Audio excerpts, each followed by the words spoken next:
अस्सलाम वालेकुम नाज़रीन, सकलैन हमाना आपसे मुखातिब है। इलेक्शन कब होंगे? ये एक ऐसा सवाल बन चुका था जिसका जवाब बड़े-बड़े सियासतदानों के पास नहीं था, जिसका जवाब बड़े-बड़े मीडिया सेल्स के पास नहीं था। बड़े-बड़े जो हमारे बड़े फ़िक्र रखने वाले लोग हैं, जो बड़े दानिशवर लोग हैं, मुफ़क्किर हैं, उनके पास इसका जवाब नहीं था। लेकिन इसका जवाब एक ऐसे शख्स के पास ज़रूर था जिसको आशीर्वाद थी ताकतवर हलकों की। जी हाँ, मैं राजा रियाज़ की बात कर रहा हूँ, सबका अपोज़िशन लीडर जो शख्स रह चुका है। उसने एक अगस्त में ही पहले पेशेंगोई की थी कि इलेक्शंस फरवरी के 15 फरवरी से या 4 दिन पहले या 4 दिन बाद में हो सकते हैं, और उनकी पेशेंगोई सच साबित हुई। इसी तरह की पेशेंगोई और भी सिर्फ वो अफराद करते रहे जिनको आशीर्वाद दी जाती रही है मुक़्तदर हलकों की वजह की तरफ से, वो अशख़ास ऐसी पेशेंगोइयाँ करते रहे हैं।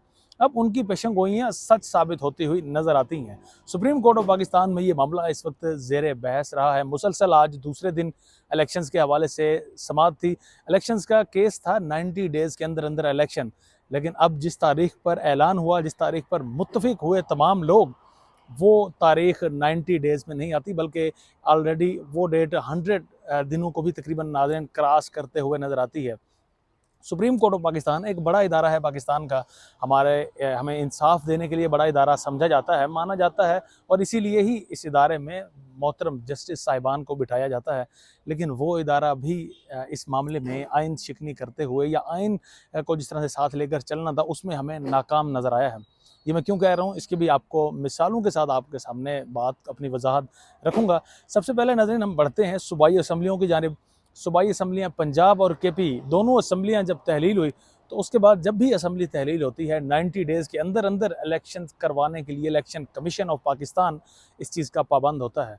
लेकिन उस वक्त पामाली की गई, आइन की पामाली की गई। इलेक्शन कमीशन की जानिब से एक इदारा है जिसके सरबराहान को, जिसके ऑफिसर्स को हम अपनी जेबों से टैक्स अदा करके पैसे पे करते हैं, लेकिन उस आइनी इदारे की जानिब से हमें आइन की ही पामाली करते हुए दिखाई दी। अब यहाँ पर जो एक बड़ा सवाल उठता है कि सदर पाकिस्तान आरिफ अलवी ने उस वक्त इलेक्शन की डेट अनाउंस की थी। उन्होंने इलेक्शन कमीशन को कहा था कि अब चूंकि 90 डेज़ के अंदर इलेक्शंस करवाने हैं, तो अप्रैल में आप पंजाब में इलेक्शन करवाएं।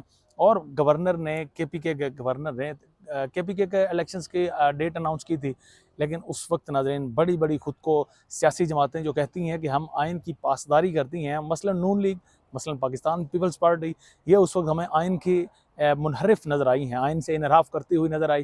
पाकिस्तान तहरीक इंसाफ एक वाहिद जमात थी जो आइन के साथ खड़ी थी, जो कह रही थी कि आइनी डिमांड अपनी कर रही थी कि 90 डेज़ के अंदर अंदर इलेक्शंस करवाए जाएँ। लेकिन उस वक्त इन सियासी जमातों यानी खासकर पाकिस्तान तहरीक इंसाफ, इनकी नहीं सुनी गई, और सदर पाकिस्तान के डेट अनाउंस करने के बावजूद, गवर्नर की डेट अनाउंस करने के बावजूद इलेक्शन कमीशन ऑफ पाकिस्तान ने इलेक्शन नहीं करवाए। अब उसके बाद आइनी जिम्मेदारी आयद होती है हमारी सुप्रीम कोर्ट ऑफ पाकिस्तान पर। जब एक इदारा आइन से इनहराफ कर रहा हो, आइन के मुताबिक ना चल रहा हो, तो उसके बाद सुप्रीम कोर्ट ऑफ पाकिस्तान उस पर एक्शन लिया करती है। लेकिन सुप्रीम कोर्ट ऑफ पाकिस्तान भी बड़ी हमें बेबस नज़र आई। उस पर सोमोटो तो ले लिया गया, उसको नोटिस लिया गया, और उसके बाद 14 मई की तारीख भी दे दी गई उमर अता बंदयाल की जानिब से। लेकिन वो नाज़रीन रद्दी की टोकरी में चली गई वो तारीख। 14 मई गुजर गया और 90 दिन भी पूरे हो गए, लेकिन इलेक्शंस ना हो सके, अब तक इलेक्शंस ना हो सके। अब उसके बाद नाज़रीन खुद पीडीएम जो कहती थी कि हम बड़ी डेमोक्रेटिक पार्टी हैं, उस पीडीएम की जानिब से 9 अगस्त को असम्बली तहलील कर दी गई, कौमी असम्बली तहलील की गई। अब जिस तरह से सूबाई असम्बलियों का कवानीन लागू होते हैं, इसी तरह से कौमी असम्बली पर भी होता है कि अगर असम्बली तहलील हो तो 90 डेज़ के अंदर इलेक्शंस करवाने होते हैं। अब असम्बली तहलील भी खुद पीडीएम ने की, लेकिन उसके बावजूद अब चाहिए यह था कि 90 डेज़ के अंदर जनरल इलेक्शन हो, और वो जो जिस तरह से सूबाई असम्बलियों में आपने इलेक्शन नहीं करवाए, और एक गंद जो आपने अपने सर पर डाला है, आपको चाहिए था फिर जिस तरह से तमाम जमातें कह रही थी कि जनाब जनरल इलेक्शन में सूबाई असम्बलियों के भी इलेक्शन होने चाहिए, क्योंकि ये हमारी पाकिस्तान की तारीख रही है। अब आपकी इन बातों से इत्तफाक बिलफर्ज कर भी लेते हैं, तो क्या आपने कौमी असम्बली के जो 90 डेज़ पूरे हो रहे हैं, इनमें इलेक्शंस करवाया? जवाब है नहीं। ये नाज़रीन डेट तकरीबन 7 नवंबर को पूरी हो रही है। इसी 7 नवंबर को, अब आज 3 नवंबर हो चुकी है। अब सुप्रीम कोर्ट ऑफ पाकिस्तान जो 14 मई पर भी अमल दरामद ना करवा सकी, उसको नोटिस भी इस मामले में लिया हुआ था 90 डेज़ के अंदर इलेक्शंस का। अब उसके बाद उसकी कमान चेंज हो जाती है, चीफ जस्टिस इस वक्त काजी फाइज ईसा बन जाते हैं। काजी फाइज ईसा, जिनके मुतालिक ये था कि जनाब एंटी एस्टेब्लिशमेंट है, काजी फाइज ईसा वो जस्टिस है, चीफ जस्टिस है, जिनके मुतालिक था कि आइन से तो ये शख्स कभी इनराफ कर ही नहीं सकता, और आइन की हमेशा से पासदारी करता है। तो उस शख्स की जानिब से दोबारा इस केस को मज़ीद आगे बढ़ाया गया और एक उम्मीद बंधी थी कि शायद अब इलेक्शंस इन्हीं डेट में करवाए जाएँ। अगर नहीं करवाए जाते तो जनाब आर्टिकल 6 लगता है आपके chief election commissioner Sultan Raja पर, आर्टिकल 6 लगता है आपके साबिक प्राइम मिनिस्टर शहबाज शरीफ पर, जिन पर यह जिम्मेदारी आयद होती है जिनकी वजह से इलेक्शंस मुमकिन ना हो सके। अब नाज़रीन, कल भी इसी मामले में इलेक्शंस के हवाले से समाअत हुई, लेकिन अब समाअत को टोटल दूसरा रुख दे दिया गया। बड़ी अजीब सी सिचुएशन यहाँ पर पैदा हो रही थी, जहाँ पर आर्टिकल 6 जिन पर आयद होना था उनके मुतालिक तो नाज़रीन सुप्रीम कोर्ट ऑफ पाकिस्तान में बात ही नहीं की गई। बात क्या हुई वो भी आपके सामने रखते हैं। सुप्रीम कोर्ट ऑफ पाकिस्तान के चीफ जस्टिस है, जिन्होंने 3 रुकनी कमेटी बना रखी है, 3 रुकनी बेंच बना रखा है, जिसकी सरबराही खुद चीफ जस्टिस काजी फाइज़ साहब कर रहे हैं। अतर मिनल्ला भी उस बेंच का हिस्सा है, जस्टिस अमीनुद्दीन भी उस बेंच का हिस्सा है। तो सबसे पहले तो सदर पाकिस्तान के हवाले से जनाब बात की गई कि सदर साहब ने डेट अनाउंस क्यों ना की। अब यहाँ पर भी सदर साहब ने एक कमज़ोरी ज़रूर दिखाई है। उन्होंने जब देखा कि सूबाई असम्बली के ऑलरेडी वो डेट दे चुके हैं और उस डेट पर इलेक्शन नहीं हुए, तो बाद में आज़म नज़ीर तारड़ हों या PDM के जितने भी रहनुमा हों, उनकी जानिब से ये शोर वावेला किया गया कि सदर के पास तो इख्तियार ही नहीं है। अभी राना सनाउल्लाह का आप बयान खोलें और उसमें वो वाज़ेह तौर पर आपको नजर आएगा कि राना सनाउल्लाह साहब कह रहे हैं कि सदर के पास ये इख्तियार नहीं है कि वो 90 डेज़ के अंदर इलेक्शंस करवा सकें।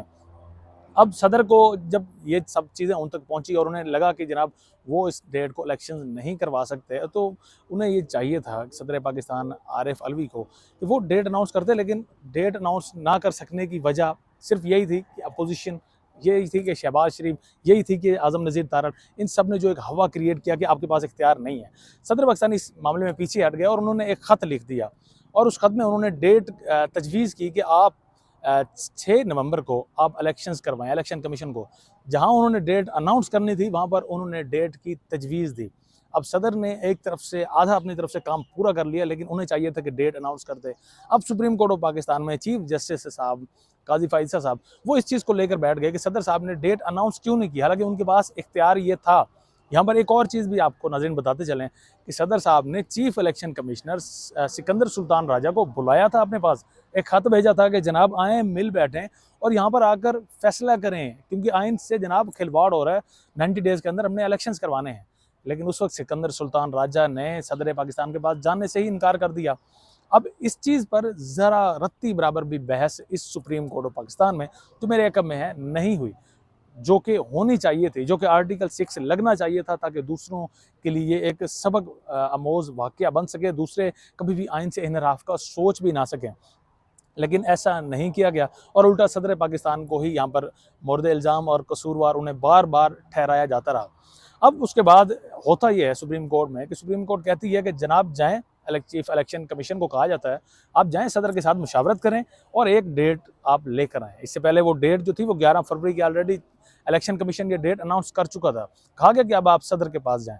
अब वही सिकंदर सुल्तान राजा जो कभी सदर के पास जाना नहीं चाहता था, जो अपनी तौहीन समझता था, अब उसी अपने कदमों के साथ, बहुत सीधा कदमों के साथ, उसी अपने मुंह के साथ जनाब जाते हैं सदर पाकिस्तान के पास।